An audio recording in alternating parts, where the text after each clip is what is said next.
what you want, when you want it, where you want it. This is The Mesh. Footcandle Films.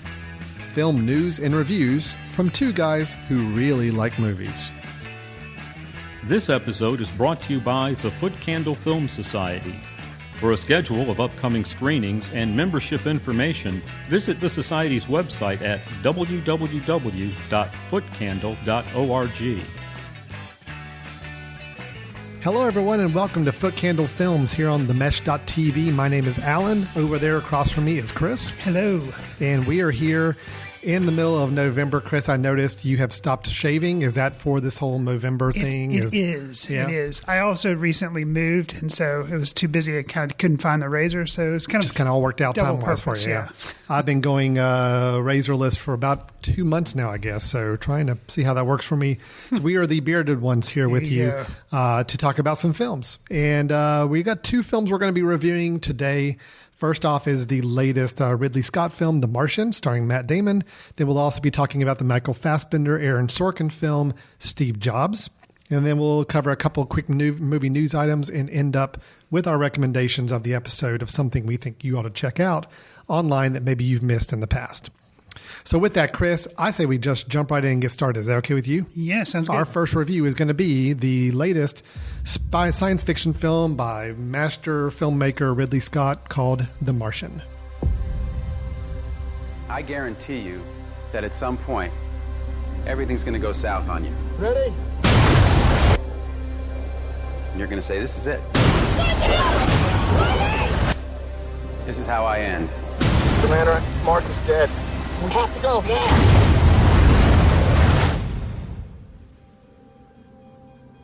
Now you can either accept that, or you can get to work. This will come as quite a shock to my crewmates, and to NASA, and to the entire world. But I'm still alive. So Chris, as I set this up, I actually said the science fiction master Ridley Scott, because you hear Ridley Scott, you hear that name, and it's... I think Prometheus. Of course and we all know that's awesome. Of course you do. That's automatically what everybody thinks of. The past 30 years. You think Blade Runner. You think Alien, And then, of course, there's tons of other films he did, but those two are probably the high watermark Ridley Scott films you think of. And then, yes, he did do Prometheus. He's dabbled in some other genres along the way as well. Gladiator, very well-received film. So here we have an adaptation of a novel, a very beloved novel that I honestly was not familiar with until I heard it was being made into a film. Okay. But we have this story of Mark Watney. This is not a true story. This is a fictionalized account of a story because, to the best of my knowledge, nobody has been on Mars yet. Not yet. So this is a fictional story. Sure. But it is a story of Mark Watney, who's an astronaut who is on a mission on Mars, gets left behind, assumed dead. And then we follow from two tracks. We follow Mark's story on Mars. We follow NASA's story on Earth as they're trying to reconcile what's going on and what they need to do to help save their astronaut. We have a very commanding lead performance, I will say, mainly because he's in the film almost probably 70, 80% of the time, Matt Damon. And he has to do a little bit of a Tom Hanks, a little bit of a Castaway deal where he has to kind of act alongside himself, talk to himself a lot. They use some devices to help with this idea of talking to himself by using video recordings and other things, so we get a little bit of insight. So, Chris, I want to just ask you, I will go ahead and say, I think this movie was a terribly strong, crowd-pleasing film. Is that to its detriment, though? Did you feel like that this being really geared as a true crowd pleaser meant for as many people to walk out of the theater saying, that was a good movie, that was a fun movie, that was great, that was exciting, whatever? Did that work? Was it possible Ridley Scott made a true crowd-pleasing film that everybody liked?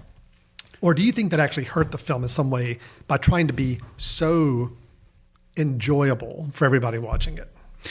Well, that's interesting. I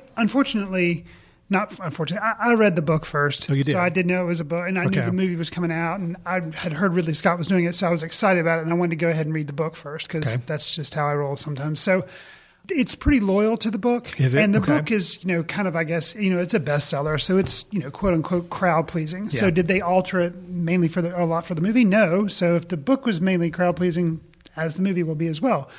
I will say that I don't think they took extra strains to make the movie crowd pleasing, but I will say there were some aspects that they could have defocused on a little bit that would have made the movie. I think the movie was good. Okay. Defocusing a little bit on some aspects would have made it great. So the movie is good. I liked it. For instance, I wish, to me, this is a mashup of Apollo 13 and Castaway. Yeah. So sure. that's basically what it is. Castaway, you were stuck with Tom Hanks. You're stuck on the island. I wish there would have been more focus on the Mark Watney. Like, you said in the setup, 75-80% of the time you're with Mark Watney. To me, watching it, and granted, I'd read the book, so I kind of knew how everything plays out. I felt it was more like almost 50-50, like going back to Earth. And I wanted Mark Watney, and they showed in the movie, Matt Damon does a good job of bringing his sense of humor, his determined way he thinks about things.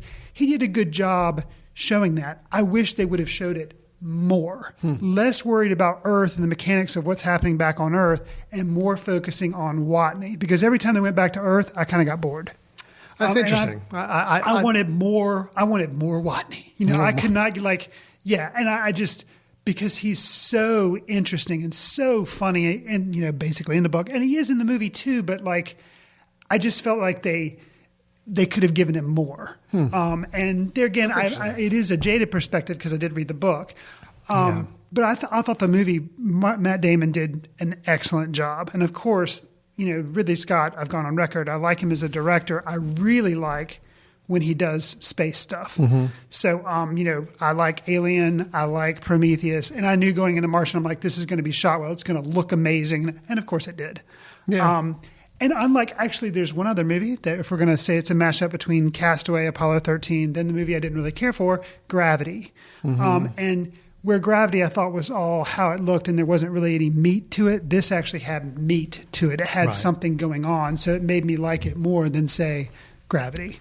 The thing for me is I enjoyed the film too. I thought it was a good film. It was a lot lighter than I expected for a film of this subject matter and the storyline. Well, I came out feeling like it was a lot more breezy than I expected it to be, both in terms of the humor, which I appreciated the humor, but I did feel like maybe the humor was sometimes a little out of place in that I never really got any sense of true drama as much as I would have expected to, given this story. Okay, and yeah, there again, I think if they would have stayed with Mark Watney, his humor, he had humor, but it was also very sarcastic and kind of gallows humor. And cutting back and forth and not seeing his kind of mindset, you kind of couldn't appreciate that as much. Yeah, I can see how you say it was maybe not as well. And I think it worked for the crowd. I think people laughed, they thought it was fun, and it's a lighter movie, but I wouldn't have minded getting a little more serious at times about the dire situation he's in. I mean, we get glimpses and little quick moments where you can see the emotions getting to him, but it wasn't dramatic. Now, dude, I understand, and I know this was obviously in the book, where he didn't really have any family to pine for. See, and I thought that was so great, spoiler alert, that they kept that true. Yeah. And I thought that was so amazing because typical Hollywood, it'd be like he'd have a wife and a kid, and he'd be like, "Oh, I'm never going to see them." And that would be where more of the trauma and emotion would come out of it. By not having a family for him, then I'm able to go with it a little bit. That yes, okay, maybe he's not going to be curled up in the corner crying, half the time. He may be a little more self-determined, a little more comedic, a little more light about the situation because he doesn't have a spouse or a kid or something that he's missing or that he feels like are missing him. So, again, since that carried over from the story, I'm with you. I'm glad they kept that in place. Sure. Because I'm afraid if they had introduced that element, it either would have gotten too melodramatic or it would have made the humor really difficult for me to reconcile at times. And something about from the preview that I saw for the movie, the way some of the shots, it confused me, and I thought they were going to stick him with the family. So going in, I was like, great, they're going to change that. Yeah. And they didn't. So I was like pleasantly surprised that they kept to that. So. I did enjoy the film. As I said, I labeled it the crowd pleaser because they just seemed to hit all the right notes. Sure. All right, yes, we're going to get a little science geeky every once in a while, and the science nerds in the audience enjoy that. But we're not going to make it too overpowering that you're going to get lost or confused. We pretty much serve it to you on a platter to let you know exactly what he's doing and why. We play up the moments when there's going to be drama and stress, and then we're going to counter it with a lot of humor. The banter between Mark and the other astronauts when he has contact is very witty, and a lot of just quick banter back and forth. Right. Even the banter back and forth with NASA is kind of that, right? It's all kept very light and enjoyable, and it isn't meant to overly stress anybody out. Right. And it's not meant to overly depress anybody. Everybody comes out happy of the film. I mean, I enjoyed it. Sure. Would I have liked more? Yeah, I would have liked maybe more Mark Watney. I didn't mind the NASA stuff. I thought the stuff on Earth was good. Again, I just felt like it was all just being so compressed in. And we got moments on both sides. Right. I thought the politics side of it on NASA's side was fascinating, but I felt like that got skipped over and breezed really, really quickly. Well, I mean, granted, the movie has a 144-minute running time. So it's still a good length movie. So, yeah, it's not shying away. I mean, it's long. It's over 2 hours. There is a lot to put in there, and yeah, I say I want more Mark Watney, but then there is some stuff where basically an element, kind of a feel-good element, but it's earned because it's kind of, at the end it's like you realize all of Earth supposedly did all this stuff just to save one dude. Yeah. Like it's kind of crazy when you think about it. Mm-hmm.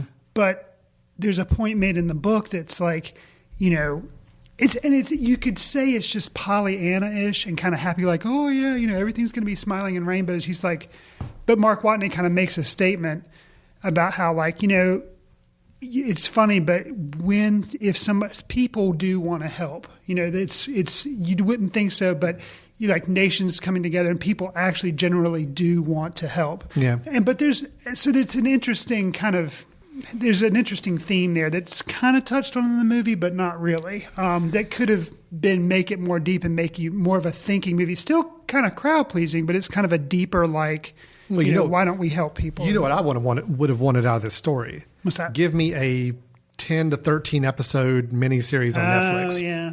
See, that's the format this should have been in, because then you can really dig into the nuanced stuff he's doing on the planet, and you can flip-flop between the stuff on Earth and all the politics and wrangling. Sure. Even in a 2 hour and 20-minute movie, this is a lot to jam in, this whole story. It was a great story.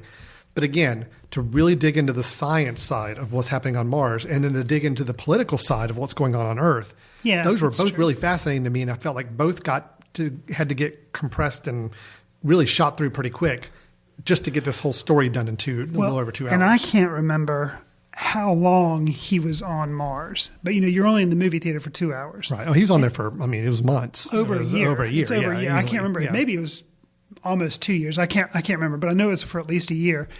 And so that's why I feel like, the Mark Watney time, more of him would have made you feel like you were stuck on Mars. Because, but I guess it was so escapist to be able to flash back to Earth. And see, what I would have wanted is give me 13 episodes, 1 hour episodes, and alternate them between NASA and Mark. So episode 1, everything kind of, he gets left up there. Episode 2 is all NASA. How are they dealing with this tragedy of all that?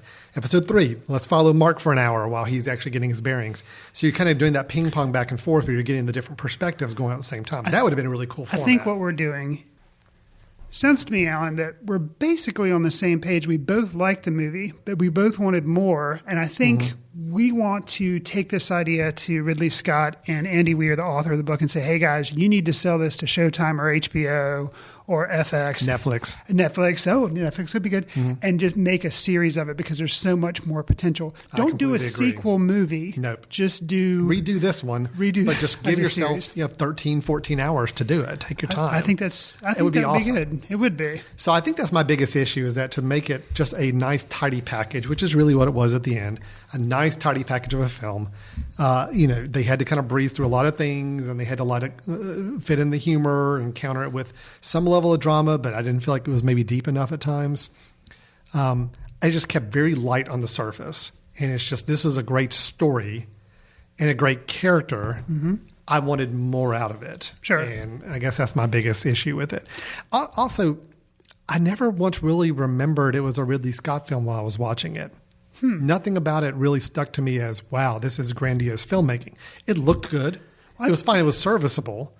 But I never really got the sense of any kind of anything that he lended to the affair. Like a Hallmark Ridley Scott moment. This was a story-driven film. Sure. The visuals, I mean, it was Mars. I mean, you know, it is what it is. Yeah. Sure. And other than the beginning and the end, you really didn't have a whole lot of space stuff. You know, it was like very like smaller moments with the crew, and then at the end. So visually, you know, there was nothing about it. I had to remind myself afterwards that this was Ridley Scott that directed this. I hate saying it's a paycheck film for him because I mean it's one of those where the story's already there. It's a kind of it's going to be a box office success just based on the book and the story as it is. Right. So let me just go through the motions, make the film. They've got me on board because I'm a sci-fi guy. People know me for that. But there was nothing about the film that made me think it was real visionary directing or anything that we could have expected from him on a science fiction film. So that's just my take on it. No, not that it's a bad thing. It was. I'm not watching the movie for all the visual touches. I'm watching it for the story. Sure. That's the difference in this situation. What did you think of the acting? Other than you mentioned Matt Damon, but I thought Matt was fine. You know, it's just do you like the Mark Watney character or not? That determines whether or not you like Matt Damon's performance. Okay. But you know, everybody else was. Jessica Chastain has still yet to really just bowl me over with anything performance-wise. And I think it was tough her being in Interstellar just a couple years ago and now being in this. It was a lot of... Matt Damon was also in Interstellar. Yeah, there was a lot of similarities there, which was kind of odd. Kristen Wiig, I'm not really quite sure why she was there, other than to cry a lot. I think Kristen Wiig, I like her. We talked about Welcome to Me. I like her as a comedian and I like her as an actress. I'm not sure why she was cast. No, I'm not really sure either. Other than like you said now, I could say she's a known quantity as far as comedy is concerned. And so maybe to be more crowd pleasing and more pandering to an audience, they stuck her on Earth. So Earth would have a counterbalancing. Yeah, but she really didn't have any, she wasn't comedic. Actually, no, she really wasn't. Most of the shots you saw her, she's standing in the control room like crying at the end. So I will say Jeff Daniels. And we're going to talk about Mr. Daniels here in our next film as well. He is in it. I thought Jeff Daniels was really good in this film. I like the no-nonsense type straight-laced guy role. That he did this in The Newsroom, which was an Aaron Sorkin thing, which we will talk about in a minute with Steve Jobs as well. Okay. I like that type of performance from Jeff Daniels. I just do. I think he has that commanding role down pat. So I liked him. And then... Gosh, I'm always going to mess up Ejiofor. Yeah, Chiwetel Ejiofor. He was fine. Yeah, sure. I thought everybody on Earth was fine. Okay, there was nothing that really just jumped out at me as like really enjoying it. Yeah, I thought everyone on Earth, the cast of the crew on Earth, they were good. But the one person that just kind of struck to me as strange was that Kristen Wiig. Well, it's just more of a why do you put in such a recognizable character and give such a small role that really doesn't really add anything to the story. Right. It just seemed kind of pointless to me. True. So, overall, hey. I liked it. I had a good time with it. I think it could have been better. I think it could have been handled in a different format. And I didn't really know if Ridley Scott or Kristen Wiig's name needed to be attached to it because I think it was fine even without those two elements. Otherwise, it was fine. Okay. I mean, how passive a review was that? It was fine. It was good. It was fun. I had a good time. I laughed. I smiled. I was good. Right. Okay. Sounds like we're on the same page with that. Yeah, good. So that's The Martian, Ridley Scott directing from a novel starring Mr. Jason Bourne himself, Matt Damon. So it's still playing in movie theaters, actually doing pretty good right now box office wise. So I'm sure even by the time you hear this show, unless you're listening to it like in 2018 or something, it may still be in the movie theater. Who knows? So let's move on to our second review, and that is one I am really interested in talking about, and that is the film Steve Jobs. What do? You're not an engineer. You're not a designer. You can't put a hammer to a nail. I built the circuit board. The graphical interface was stolen. So how come 10 times in a day, I read Steve Jobs as a genius? What do you do? Musicians play their instruments. I play the orchestra.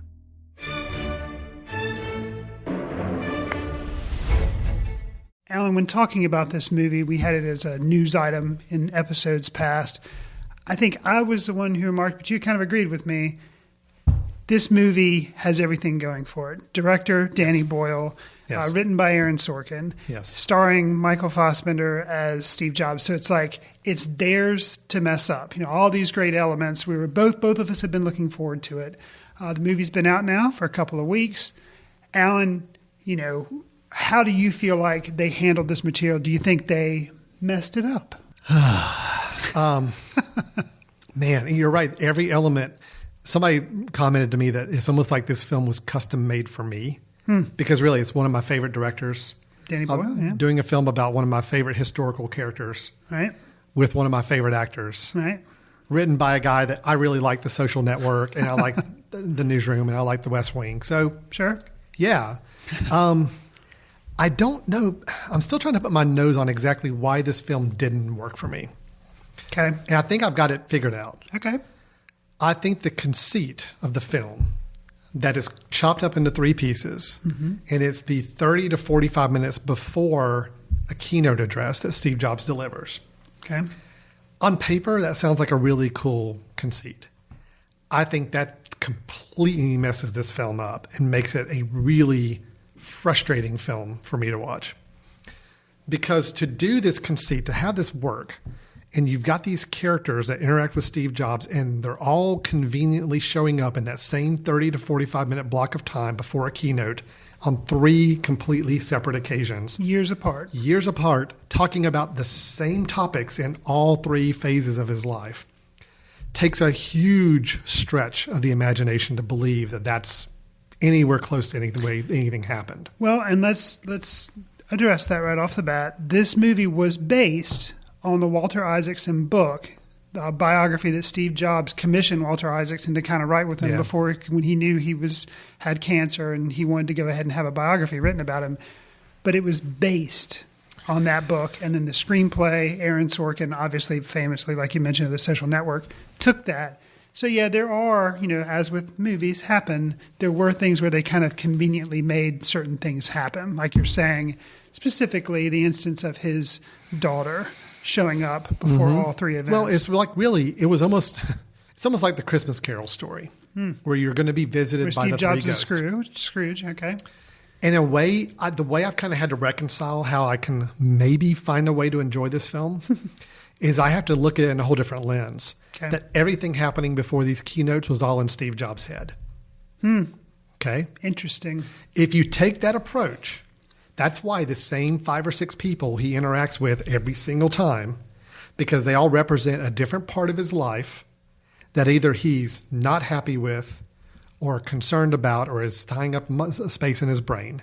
So before each of these keynotes, he's mentally going through these interactions that are not really happening. That's the only way, Chris, that I can look at this film and say, yeah, okay, it worked for me then in that situation. But if I try to really look at it and say, really, the 30 minutes leading to a keynote, Andy Hertzberg shows up right on cue. Right. It was almost like by the 3rd time, Chris, I'm like, okay, so we've seen... Next up, we got to see... Next up, we've seen Scully? Steve Wozniak. Where's John Scully? He's got to show up. Right. And even the way, John Scully especially, the way they brought him in. Of course, he was president of Apple for quite a while, and he was the one that famously made the choice with the board to let Steve Jobs go from Apple. Scully being played by Jeff Daniels. Playing a very similar role that he does in The Martian. John Scully was almost like a magical figure in the film, where there's like he just showed up in a certain spot, like he's backstage right before with a glass of wine sitting out waiting for them. I'm like, oh, really? It's like that's when I had to adopt this whole in my head that this is all fantasy in Steve's mind, because that's the only way I can make this all work in my head about how I could enjoy this film. They gloss over all the important parts of Steve Jobs' life. And all of them are mentioned in passing. Right. You're hearing people talk about the aftershock of things that have happened. But of course, they're not happening right now because we're just in that 30 to 40 minutes of real time before the keynote. So I think the conceit was good and interesting and had me excited to watch this film, but actually watching it play on the screen, it just didn't work.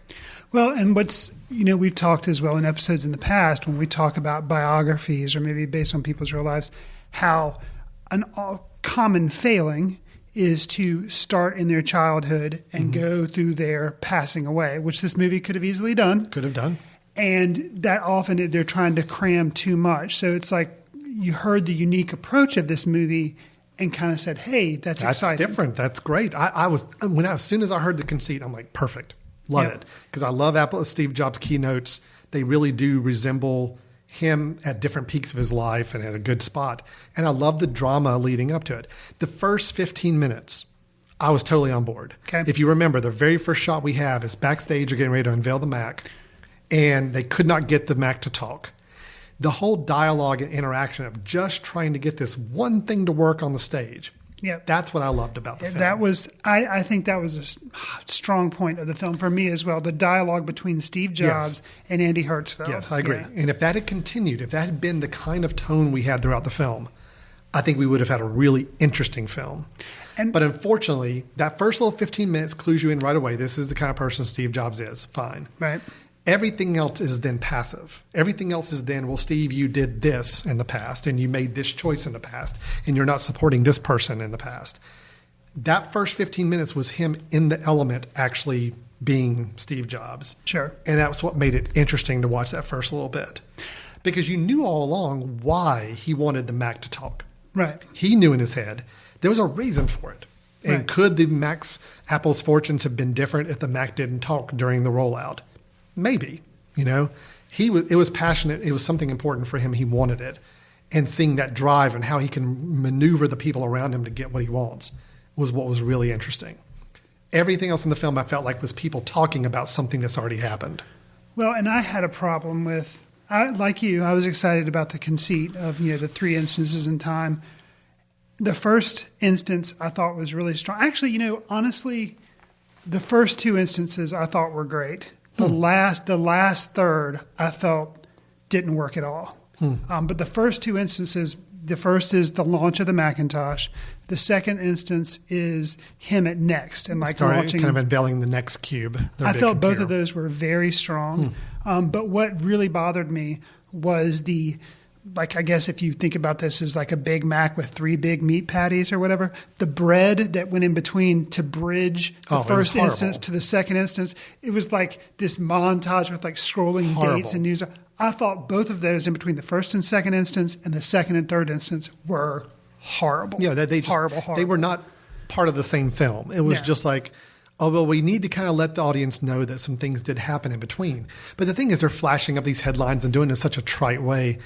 But as those headlines were flashing through, I was like, that's what I want you to talk about. That's what I want you to spend time on. And everything is in the passing then. It's like if you did not read every one of those headlines in that 1 minute little montage thing they did, then you're going into the next phase and everything's talking about the past. Everything's talking about choices that have already been made, decisions that have already been made. And I was not interested as much in the ending. The ending, sure. Ugh. Yeah. This film did not warrant the ending we got.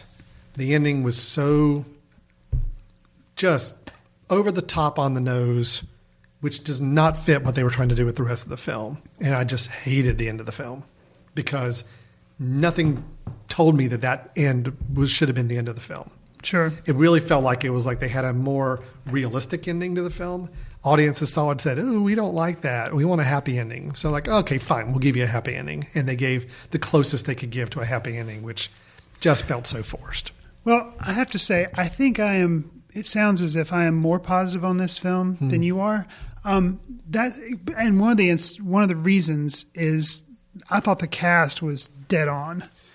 I really liked the casting of Michael Fassbender as Steve Jobs, Kate Winslet as Joanna Hoffman, and I did not have a problem with Seth Rogen as Steve Wozniak. I didn't either. I thought, I thought it was Jeff Daniels was good. Michael Stuhlbarg as Andy Hertzfeld, perfect. I thought was amazing. No, he was so great. I thought the casting was really well done. I thought Stuhlbarg and I really thought Kate Winslet. She was probably my favorite character to watch in that whole film. Oh, okay. Even more than Fassbender. I really, really like Kate Winslet's role, and I really like Stuhlbarg's role. So yeah, those two. Anytime the two of them were on the screen, I was totally engaged. I think, and I really liked the direction as well. I liked. I mean, granted, there, like you kind of said with Ridley Scott, did I come away from this thinking it was a Danny Boyle film? No, not really. But my main problem with it lies somewhere in that the conceit wasn't somehow carried out with the screenplay. So it's kind of on Aaron Sorkin. Now, Aaron Sorkin's, some of the dialogue in the movie was very good, and I thought was well written, but just the construction of the storyline I thought didn't work. But I thought the dialogue was pretty good. The only problem with the dialogue I had is it was almost too Sorkin-ish at times, and I just don't feel like anybody behind the scenes at Apple was talking like that. So like there would be times where they have that little ping pong back and forth as they're walking down a hallway, and just the whole time, I guess I've gotten to the point now where I've seen that method of delivering dialogue in anything related to Aaron Sorkin so many times now. It's like, okay, yeah, so he's forcing his voice and his style of dialogue into these characters that I don't think it fits. I just didn't see it. I guess coming from Steve Jobs, I could believe it because that kind of like, but it was actually more like sarcastic, funny than it was like just mean, do this type of thing, which I think was how Steve Jobs really was. This was more, I'm going to be kind of funny with everything mean I say and make it really humorous, which I don't really get the sense that was him. I think he was a much more to the point, I'm not going to jerk around on this stuff. Right. So I felt like it was just Sorkin really loves this style of dialogue, so I'm going to put my dialogue that I think into these people's mouths and hopefully it'll work. And it was just a troubling film for me. That's the thing, is I love the concept. I thought Fassbender was fine. It was not my favorite performance of his I've ever seen him do, but I think he was fine in the role. I do think Christian Bale probably could have pulled it off better. I will say Christian Bale, I think, on that note, let's talk a little bit about, because part of this movie, obviously it being released in late October, it's kind of Oscar bait material. People are looking forward to it. We can go on record. It's been kind of a box office disappointment. A big bomb, actually, yeah. Okay. Yeah. And what are some of your thoughts on why that is? And then let's comment on a little bit of the baggage that this film brings with it. Fincher was supposedly originally tapped to direct it. Then it got kicked to Danny Boyle. Supposedly DiCaprio, then kicked to Bale, then kicked to Fassbender. Yes. So what thoughts on all that? Well, I and I know a lot about this because this is a topic I'm really interested in. But this movie was made for you. Yeah, I think the reason the film bombed is you watch the trailers, and unless you had a burning desire to really want to see a film about Steve Jobs, you're not going to go see this movie. Okay. This is not a movie where somebody walks up to the multiplex and says, "Hey, honey, let's watch a film tonight and let's see what they're playing." You don't see Steve Jobs and say, "Oh, yeah, let's go see that. That sounds interesting." This is, I want to go see a film about Steve Jobs. I will go buy my ticket. Nobody else has any rationale reason to go. Sure. You take a film like The Martian. You may not know anything about it. Consider Social Network. What do you think made people line up for that?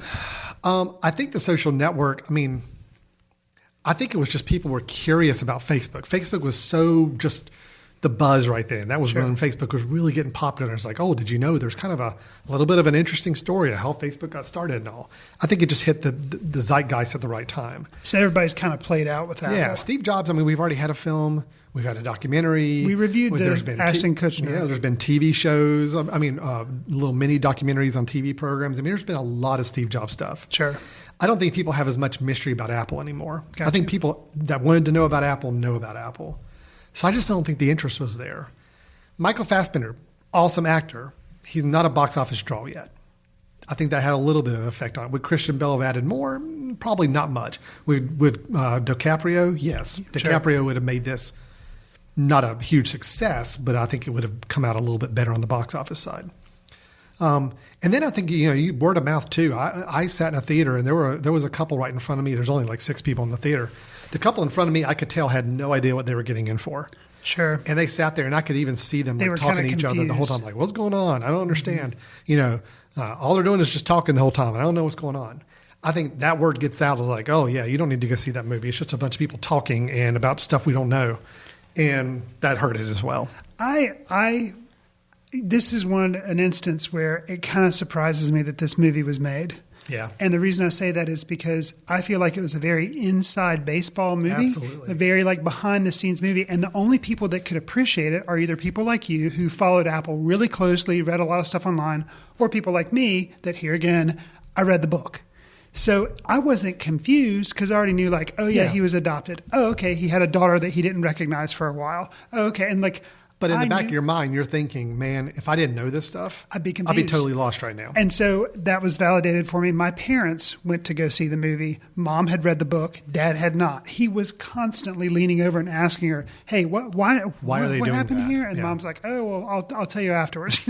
You're right. It's such an inside baseball film. For me, it's not that I think the buzz was created because people were like, this movie it's confusing. You don't learn anything about Steve Jobs. You get kind of a glimpse, but it doesn't even really kind of make sense. But then here's also the flip side. Here's the flip side of the problem. The people who have read the book and are real tech aficionados and really wanted a good film about Steve Jobs are upset that it spent so much time talking about the relationship with his daughter, which was over-dramatized compared to how it really was. True. But yet, I know the filmmakers had to do that because they had to give the audience something to connect to. Otherwise, you just can't keep it all in the tech business realm, or then you really would have lost the audience. Sure. So it was a tough film. It's tough. It's tough. And I was fascinated to see it. I think it was an interesting experiment of a film. Sure. I don't think it worked. It's a very experimental biopic for this to be so much of a big budget. Yeah. Kind of surprising. It's very surprising. I'm disappointed. Not in Fassbender and not in the acting at all. The acting was all great. A little bit in the dialogue and mainly in just the forced nature of having to make this conceit work of these 3 real-time sessions, but yet to interact with so many people and have so many dialogue points. I just felt like we were hearing the aftermath of everything and not experiencing the real things that made these people who they were. Right. That was my thing. It's almost like if you've read the book and you've seen the documentary and now you want to see another take on this whole experience, this is fine. Sure. But if you're going in wanting this to be a complete movie, it just didn't work. Thumbs up or thumbs down? I mean, better than Jobs, the Ashton Kutcher Here's version? the thing I'm going to be really blasphemous about. I thought both had their faults. I thought Jobs was a better telling of the Steve Jobs story. It's just that the acting was in the dialogue was horrible. Got you. But it was a better framed film to help you understand Steve Jobs. Okay. This film, better acted, better dialogue. Better shot, better looking, but I can't. If I watched one after the other, I would have definitely said, well, I learned a lot more about Steve Jobs and felt like I connected more with the other one, the Kutcher version, than I did this one. And I, as much as it pains me to say, I would maybe probably agree. Something else that I will say, and I kind of, it's a double-edged or a backhanded compliment. I admire the film for it, but I'm really surprised by it, and I have kind of a weird feeling. I was shocked, even though I'd heard going in that some people didn't like how it portrayed Steve Jobs, and it was maybe negative.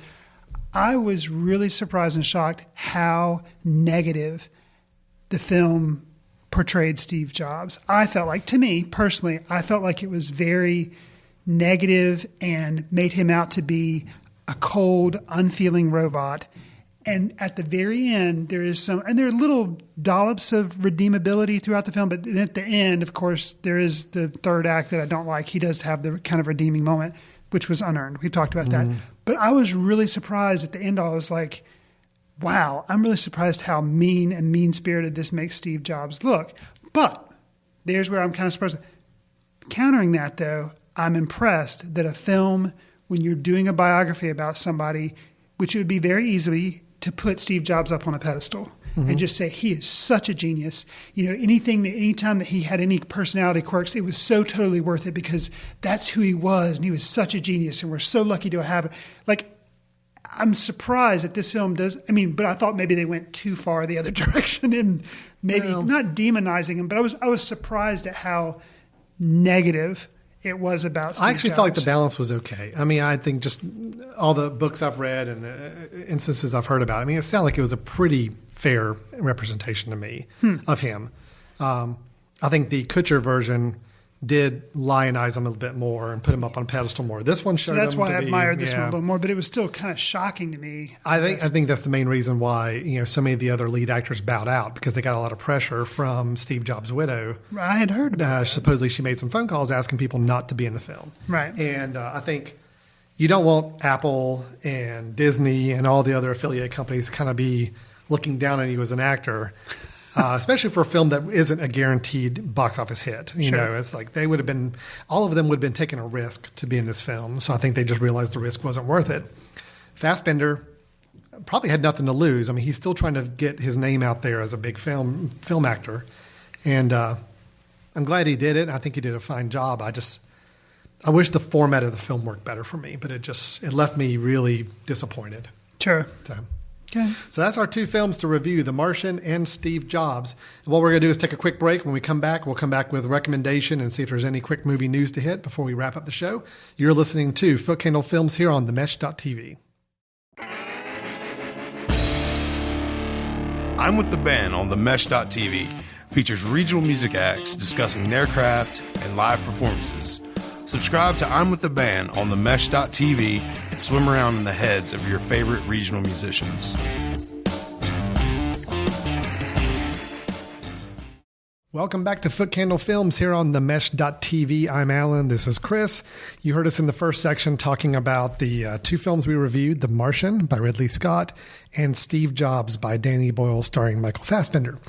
So what we do now in this part of the show is we're going to move into some movie news, just kind of banter a little bit about some of the news items that are passing through our laptop screens here.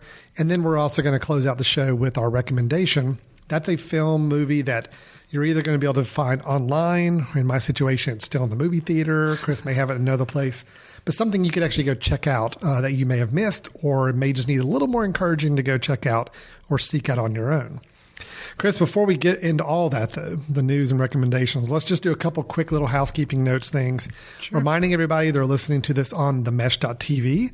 If you like what you're hearing, you like whatever the tone of our voice, you like the pleasantries of our conversation, whatever it may be that makes this show work for you, we do have an entire library of past episodes. You can go back and listen to it anytime on themesh.tv.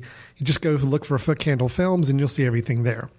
You can also learn a little bit about our film society that we have set up. That's now, how many years going now, Chris? 6 or 7, 8 years, somewhere in there. We've been doing a film society, and that's footcandle.org is the website for that. Find out about the screenings that we're hosting here in the Western North Carolina area. And as we start ramping up for next year's film festival, we'll be able to keep an eye on that website to find out what's going on with that as well. And then at the end of the show, we'll talk about some ways you can reach out to us. But just as a reminder, the Mesh Network, it's a great place to check out other podcasts and other shows as well, not just the Footcandle Films show. We've got shows on business, customer service, leadership, education, music, a lot of great stuff, taking care of older parents. I mean, it's a wide variety of topics, all on themesh.tv, and it's all for free. So go and listen. So you'll get your money's worth. It is free. It is free. Absolutely get your money's worth. There's no doubt about it. Right. You press play, there will be some value assigned to the money you've put into it. Absolutely. So, Chris, let's jump into some news items here. And I've got 3 news items to share. How many are Star Wars related? None. We're not doing any Star Wars. Promise. We did keep that promise a couple shows ago. We said no more Star Wars discussion until the film comes out. Fair enough. I'm sticking to it. Okay. I did watch the latest trailer a couple of times. I have not watched it. But then I've stopped. And I even got word flashed across my news that a new international trailer came out with more footage. I'm like, nope, not going to watch it. News items are flashing from my face all the time. Not going to watch it. Not going to read it. So let's go into something completely on the other end of the spectrum. Okay. Shane Carruth. Yeah. Primer, Upstream Color. Yeah. 2 films that I've seen Primer. I have not seen Upstream Color. I have seen Upstream Color. I liked it, but I need to see it again. Well, it's a film. Both of his films are ones that really, you got to do a little heavy lifting as a viewer. They're not easy ones to process. Absolutely. And even more so with Upstream Color, I felt like you better be like a championship bodybuilder to be able to do the heavy lifting you have to do with that one. So, well, here's what's interesting. So his next film. Oh, and he also helped Rian Johnson with Looper a little bit. Right, correct. Well, his next film's called The Modern Ocean. Okay. It's supposedly a 200-page script dealing with revenge, high seas battles, and intrigue. Huh. But here's the interesting thing. So 9 years went between Primer and Upstream Color. He took a really long time working on those 2 films. He did. I mean, he worked on Looper a little bit. But The Modern Ocean is like starting work now. So it's going to be relatively soon after Upstream Color came out. Huh. Here's the really interesting thing about the film, though. So it's... Does it have any actors listed? Okay. Yes. Okay. Actually, that's what's surprising. Okay. Going from 2 films that really had no name actors in them. And he was in the second one as well. I don't know if he was in the first one. I can't remember. But he was in Upstream Color. Well, he is going to be in Modern Ocean as well. Okay. along with Mr. Keanu Reeves, Mr. Daniel Radcliffe, Chloe Grace Moretz, Jeff Goldblum, Asia Butterfield, and Miss Anne Hathaway. So That's jumping from odd. no actors to 7 fairly common household names nowadays. Yeah. Keanu Reeves, I would not have guessed in a million years. But you know what? Given the right stuff, I think he can be kind of funny. Thumbsucker, I'm thinking of as an independent film that came out years ago. He was in that as like a psychologist or something. He was great. I'm anxious to see it now. Normally, if I hear an independent filmmaker all of a sudden jumps to a big budget with a bunch of names attached to it, famous names, I get nervous. But Jeff Goldblum, that's going to be interesting. These aren't like money-grabbing actors necessarily. Daniel Radcliffe, I think, is making some interesting choices on films nowadays. Yeah. Chloe Grace Moretz, I think, is a very talented young actress that could be getting in some interesting films. Yeah, Jeff Goldblum. Interesting. Asia Butterfield, also a very talented young actor. Anne Hathaway, she may annoy me at times, but at least she does try some interesting film projects. Oh, yeah. And then Keanu Reeves. I mean, hey. It's interesting. Anything's possible. So, and Mr. Cruth right alongside those 7 as well. So yeah, he's a very, from what I've read and from the 2 films I've seen, he's very like controlling and very detailed oriented, and like he just doesn't care what anybody else thinks. Yeah. And that's interesting because he makes movies that I care about. So I'm like, okay, you do whatever you want. So it's not like I think Keanu Reeves or any of these people are going to come in there and like run roughshod all over him. Sure. It's like he's getting them in the film because he's going to make them do what he wants. There is no, I don't think they like, they don't improv or anything. It's like, no, you do this as I read. Well, and I hope it's a situation where they're all wanting to be in the film because they want to work with him. Right, because they think he's interesting. Yeah. And that could be cool. What's the name of it again? The Modern Ocean. The Modern Ocean. Okay. And of course, the plot details are very, very hush-hush right now. Nobody knows anything about it. But is it 2016 release, or they don't even say that? Doesn't say.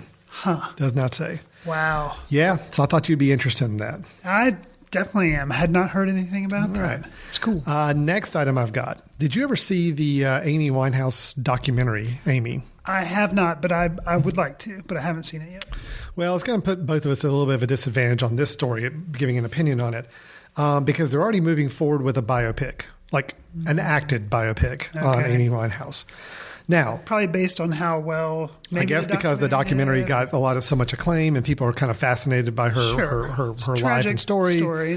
Well, if I had heard, biopic of Amy Winehouse, not really interested. I'd rather just watch the documentary. Watch the documentary that we haven't seen. Two things added to the piece to the mix here that elevates it a little bit. I'm still not sure it's the if actress that's playing Amy Winehouse. And I know I'm going to butcher her name. Queen Latifah. No, it is the girl from the original Dragon Tattoo, Nomi, and from your Prometheus. Noomi Rapace or whatever. Noomi Rapace. Huh. I totally see it. I can totally see that. That would work. Can she sing? I don't know. Guess we'll find out. Not that it matters. George Clooney couldn't sing, and her brother did fine. So. And then directing, the film In America back in 2002, Jim Sheridan's film. Yeah. Jim Sheridan also did, I think, In the Name of the Father with Daniel Day-Lewis, if I remember correctly. I think so. Well, supposedly his daughter, Kirsten Sheridan, is going to be directing. She actually wrote the script for it. She got an Academy Award nomination with her sister and their father for In America. She helped write In America. Okay. So now she's going to be directing as well as doing the screenplay for it. I'm saying now, maybe I'm a little interested. That could be a good biopic. Could be interesting. Hearing they're coming out with one, you just think it's like the Hollywood machine. But considering the director and her writing the screenplay and the choice of actress, it could be. It does seem a little bit more interesting than I was originally giving it credit for. Yeah, I still would like to see the documentary first. Well, that's the thing. I think you and I probably, if we saw the documentary, might have a little more of opinion if we think there's enough content for a real biopic, right? Versus just a documentary that supposedly is very well received right now. Okay, so let me move on to my third story, and let's just play our little game where I'm going to tell you one piece of information. Okay. You tell me how excited you are. I will add another piece of information, and you continue to tell me how you feel about it. Okay. If I remember correctly, you weren't the biggest fan of Alice in Wonderland, Tim Burton's film. No. I was not either. Didn't care for it a bit. Well, they are making a sequel. Alice Through the Looking Glass, like the book. The book, okay. Yeah, so it's a sequel. Okay, so right away, just knowing that they're making a sequel to the Tim Burton film, where's your interest level? 1 to 10? I mean, probably 0. No interest. Okay. All right, now let me throw this nugget to you. Tim Burton not directing. See, I'm kind of torn on that. That movie made a lot of money. It did. A lot of people out there liked it. I think a lot of people saw it and appreciated it, but not really loved it. Yeah, it was just kind of crazy, and just I don't know. And I like crazy stuff. I just felt it was just CGI heavy, and just I wasn't a fan. I guess I'm ambivalent about Tim Burton not being involved. That's not going to make me, because if he was involved, it'd be like, well, he's going to make a lot of money again. Maybe he will try to make it more his style. I don't know. I don't know. Well, instead of Tim Burton, who's replacing him? James Bobin, who did The Muppets and Fly of the Conchords. He's the director of The Muppets, the original, the newer version, the Jason Segel written one. Okay, and he's the second one. No, and he's also been the writer of Fly of the Conchords, or a director of those episodes.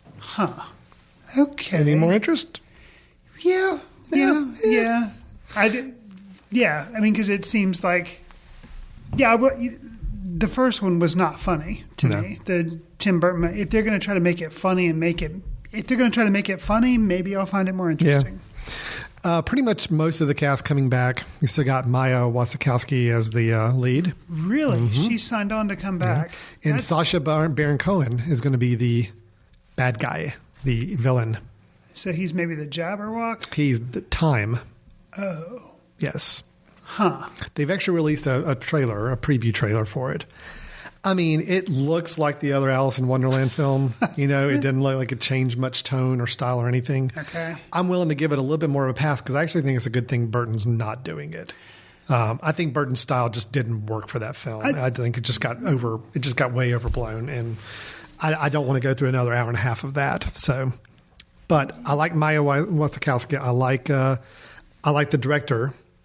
I'm interested in the story because I think Alice in Wonderland is a good story, and I've never read the next book or know the next chapter of it. Sure. So I'm interested, but that's all we got. I usually, if I'm excited to see a movie, I run out and see it. But this falls into the other category of it's going to come out and it's going to have to get pretty high ratings for me to consider going to go see it. Because otherwise I'm just going to skip it because I dread it. I think that's an approach to take. So that's all the news I've got. You got anything? Sure. Yeah, those three are good for me. I don't have anything. Okay, good. Well, then we'll move on to the final part of our show, and that's where we talk about our recommendations. Again, this is a film that Chris and I each of us are going to recommend one that you can either find online or you can, in my situation, it is still in the movie theaters. We want to make sure it's accessible, not one of those that you're just never going to be able to find a copy of. Right. So something either online, rentable, streaming, something. So Chris, what have you got for us? I am going to recommend End of the Tour, which was the movie that came out this year, directed by James Ponsoldt, the same guy who did Spectacular Now. Okay. And it stars Jason Segel and Jesse Eisenberg. And Jason Segel is the writer, David Foster Wallace, and he's being interviewed by the Rolling Stone reporter David Lipsky, being played by Eisenberg. Okay. I felt like it was well directed and just contrasting to our earlier review of Steve Jobs, where they took a small moment in time, 3 small moments that didn't really seem to work. You didn't get much insight. The whole movie takes place within a 5-day span of when this guy goes to interview this famous writer. And that's all the window you get into either one of their lives. But the way it was acted and the script, it was just really well done. And I felt like I learned a lot about these two guys. And the movie's only like a little over an hour and a half. Okay. So it really worked for me. And it worked for me much like a movie we reviewed earlier this year, While We're Young. And that was all focusing on aging and trying to remain relevant. This talks a lot about, fame and stardom, which of course I have no experience with, but trying to remain true to yourself and I don't know, it just had a lot of interesting topics that they would discuss back and forth in the process of him being interviewed. And he's a very a complex writer and him just answering questions and always kind of being on guard about situations. It was very interesting and probably one of my favorite films of the year. That's great. It's End of the Tour and it's available on iTunes. Excellent. Awesome. Mine is not as glowing a review as yours. Okay. I'm basically recommending a film for certain elements of the film, but not the film as a whole. Okay. I did see Crimson Peak over the last weekend. This is the Guillermo del Toro directed and written. It was marketed as a horror film, but it's not a horror film. Let's just go ahead and get that out in the open there. Okay. It may have a couple of moments that are creepy and horror-ish, but it's not a horror film. And I think that's part of the problem with why maybe audiences didn't quite connect with it as much as they thought they would. I do want to recommend the film because I do think from a production design standpoint, it's a really beautiful film to see. You wouldn't be surprised to see it nominated. I wouldn't be surprised. I think the production design of the house, the actual house on Crimson Peak, is pretty crazy. And Okay. I can't see any reason why anybody would ever want to go live in this house. I mean, the two main characters are pretty adamant about they must return to the house and they must keep it up and keep it lived in. I don't really see why, because it's a pretty decrepit, bad house. But the design of it was really, really interesting, to the point where there's a hole in the top ceiling in the main foyer area. So basically, throughout the film, you get the sense of what time of year it is, because if there's snow falling in the middle of the foyer room into a pile in the middle of the big lobby room area, then it's wintertime. Leaves are coming in, it's fall time. It's just the stuff's just kind of falling in. So as they're walking through the hallways, there's always something kind of sprinkling down from the top inside the house. Just interesting feel to the whole thing. Sure. Costumes and all the period piece work. It was really good. Now, story-wise, it was okay. It was fine. I was actually surprised that the whole first third of the movie doesn't even get to the house. It's taking place, I think it takes place in America. And it's very much a period drama with some tinge of romance, but then there's something a little more sinister under the surface. You don't quite know what. They get to the house, then things start to really kind of amp up a little bit. And it does end as much more of a thriller, a gothic thriller, than it is anything a horror film. Okay. But I thought it was good. I liked it. There's a lot of places where I think it could have been stronger. It really definitely could have been written better.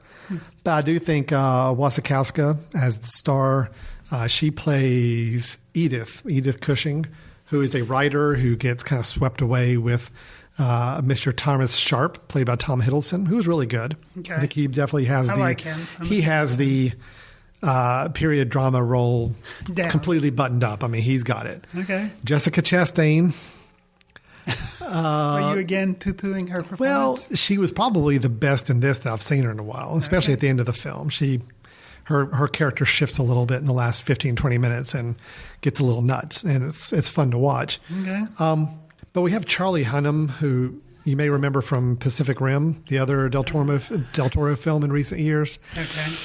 Yeah, he's not really that good. Bern Gorman's in it, who, if you remember from Pacific Rim, was also the cohort of one of the two scientist guys, the kind of creepy guy. I've tried to pretty much block out. You blocked out Pacific Rim? Yeah, not the biggest fan of that one. Oh, and did you hear they were going to make a sequel, but then it got shut down, so no sequel to Pacific Rim. Bad.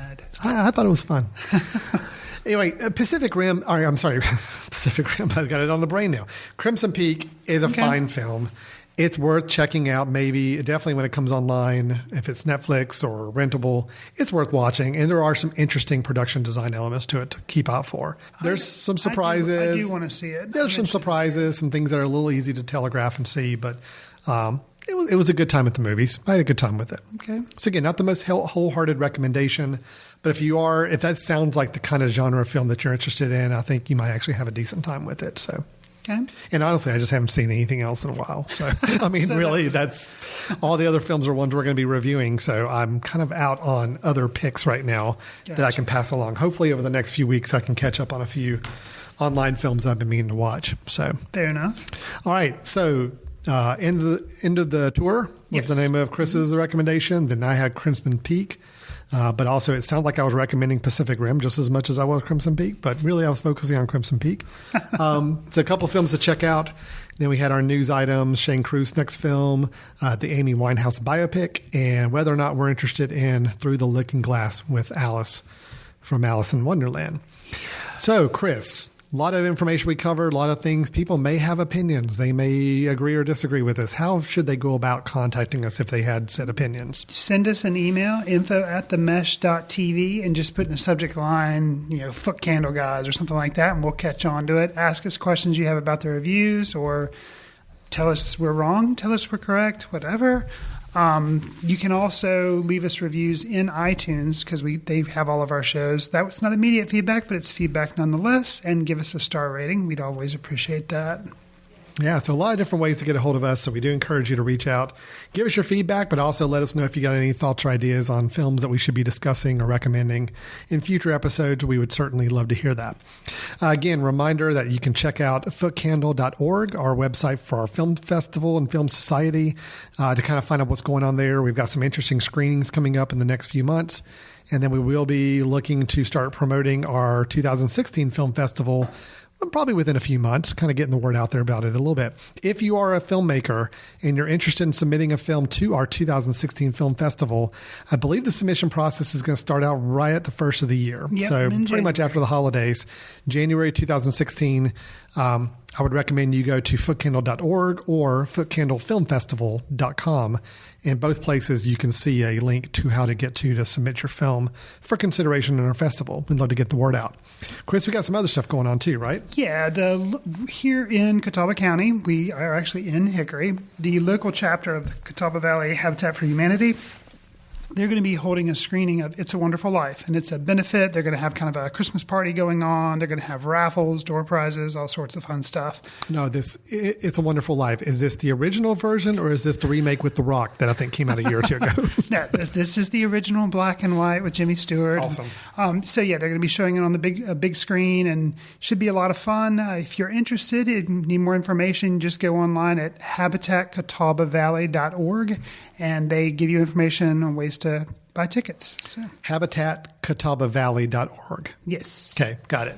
And that's coming up on what date? Oh, yeah, terrific. It is going to be in December, Friday, December 11th at 6 o'clock. Friday, December 11th, 6 o'clock, a special screening of It's a Wonderful Life, along with dinner and music and lots of fun. And you go to the website for habitatcataubavalley.org to check out and get more information. That'll work. Great. Well, we're glad to be a part of that, and we will certainly look to see some of you there. All right. Well, I guess that's it for today. We're going to wrap up today's episode. Thanks so much, everybody, for listening, and we'll look forward to talking to you next time. See you in the ticket line. Watch news through the courtesy of Footcandle Film Society. Special thanks to Carpal Tuller for the show theme music. For more about Carpal Tuller, visit www.carpaltuller.com. You've been listening to The Mesh, an online media network of shows and programs ranging from business to arts, sports to entertainment, music to community. All programs are available on the website as well as through iTunes and YouTube. Check us out online at themesh.tv. Discover other network shows and give us feedback on what you just heard.